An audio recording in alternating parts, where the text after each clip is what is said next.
স্বরাষ্ট্র উপদেষ্টাকে পদত্যাগের দাবিতে মন্ত্রণালয় ঘেরাও কর্মসূচি পালন করেছে ইনকিলাব মঞ্চ। রোববার বিকেলে রাজু ভাস্কর্য থেকে মিছিল নিয়ে সচিবালয়ে রওনা হলে শিক্ষা ভবনের সামনে আটকে দেয় পুলিশ। এতে শিক্ষা ভবনের সামনের সড়কে যান চলাচল বন্ধ হয়ে যায়। মঞ্চের নেতাদের দাবি, সব পাবলিক প্রোগ্রামে গণহত্যাকারী আওয়ামী লীগের দোসরদের অংশগ্রহণ নিষিদ্ধ করে সরকারি প্রজ্ঞাপন জারি করতে হবে।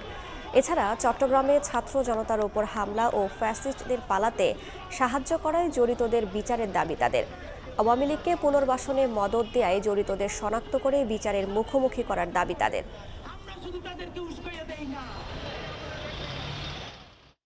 আয়না ঘরে লজ্জা নাই, ডাকাতিতে লজ্জা নাই, চুরি করতে লজ্জা নাই, লজ্জা শুধু জুলাই হত্যাকাণ্ডের বিচার করতে। জুলাই হত্যাকাণ্ডের বিচারের পরিপূর্ণ রূপরেখা দিতে হবে। ছোট ছোট বিষয় আছে বা নিজস্ব স্বার্থ সংশ্লিষ্ট বিষয় আছে, এগুলো নিয়ে সংশ্লিষ্ট জায়গায় কথা বললে কিন্তু হয়। আবার একেবারে একসাথে যে সবাই সবকিছুই আদায় করে নেবে, এটাও ভুল ধারণা, যেটার কারণে এটা হচ্ছে। আর সবার মধ্যে একটা ধারণা যে আন্দোলন করলেই কাজ হয়।